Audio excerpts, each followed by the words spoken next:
Good afternoon and welcome to our midweek Advent devotion for this fourth week of Lent. The scripture passage on which this devotion is based is John chapter 19, verses 2 and 3, where it is recorded, "The soldiers twisted together a crown of thorns and put it on his head. They clothed him in a purple robe and went up to him again and again, saying, 'Hail, King of the Jews!' And they slapped him in the face."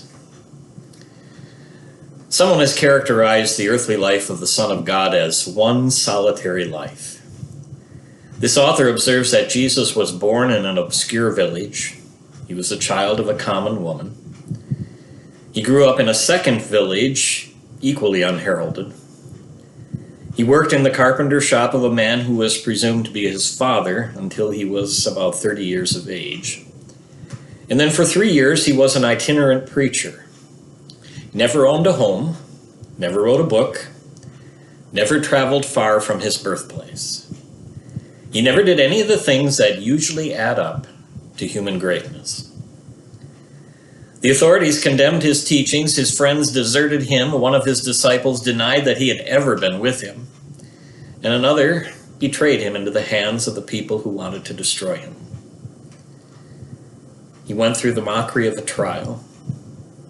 He was spit on, beaten, and crucified between two criminals.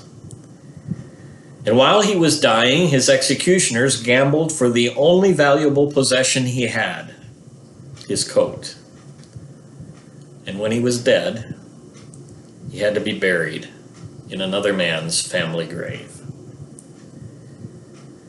20 centuries have come and gone, and yet today, that solitary individual is the glory of the human race, the revered leader of millions of people.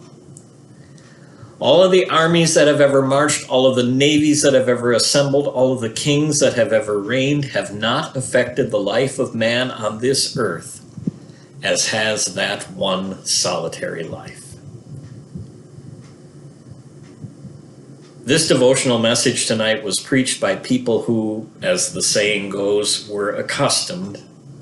No, they weren't. They were unaccustomed to public preaching, public speaking. This sermon was preached by Roman soldiers. It's a short sermon, not especially complicated.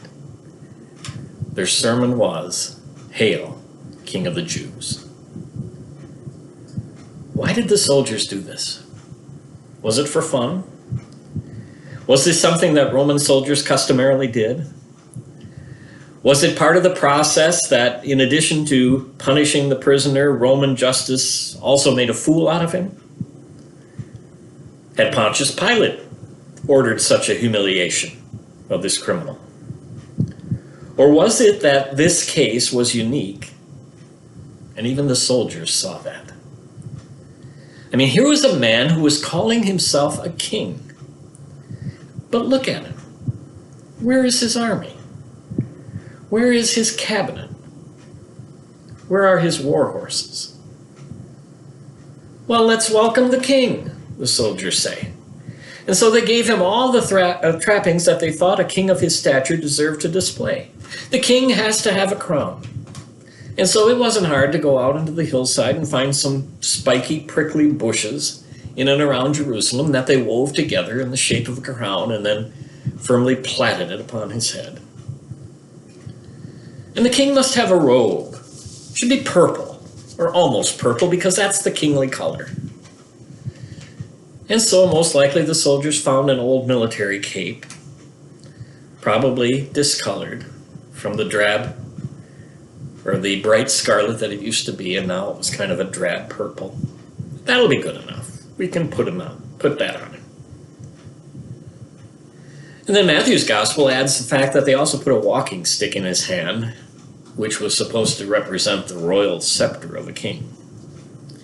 And then, like dutiful subjects who were awaiting an audience with their monarch, they formed a receiving line, and each one of them took turns in greeting him. "Hail, King of the Jews." How could Jesus stand it? The soldiers would have never done this if they had even an inkling of whom and what they were dealing with. But their sermon and their actions expose their ignorance. They probably had no real idea of who he was. When you stop to think about this account, what's amazing isn't that human beings can be so thoughtlessly cruel to other human beings for no good reason. We see that happening every day. We see it happening in the best and the highest places. What is amazing at this is that this man who endured all of this was willing to forgive it. You may not remember, or you may not want to remember, all the stupid words, all the defiant actions, all the disloyal thoughts that you're guilty of against Jesus. Jesus endured mocking and spitting and beating and a crown of thorns, all of it, so that you could be forgiven of those sins. It would be attractive to believe that the only people who do not call Jesus king are those who don't know better, or those who haven't been told. But that's not true either. There are plenty of people in a position to know better who still will not acknowledge Jesus as their king today, just like the people of Jesus' day. In their ignorance, the soldiers voiced full agreement to what Jesus had come to announce all along. When he began to preach and to teach, his message was, "The kingdom of heaven is near." When he was brought to trial, the charge against him was that he claimed to be Christ, a king. And that was right, he was, and is. He was the kind of king, however, that the Jews did not want. He was the kind of king that a Roman citizen really couldn't understand. But he is the king, nonetheless. In the 1st century and in the 21st century, people have the luxury of disallowing his kingship. But someday, everyone will acknowledge him as king. Someday, every person in the universe will bend the knee before him.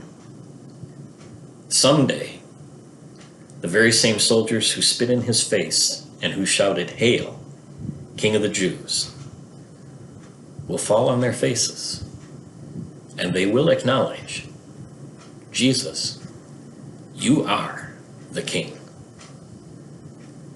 Amen.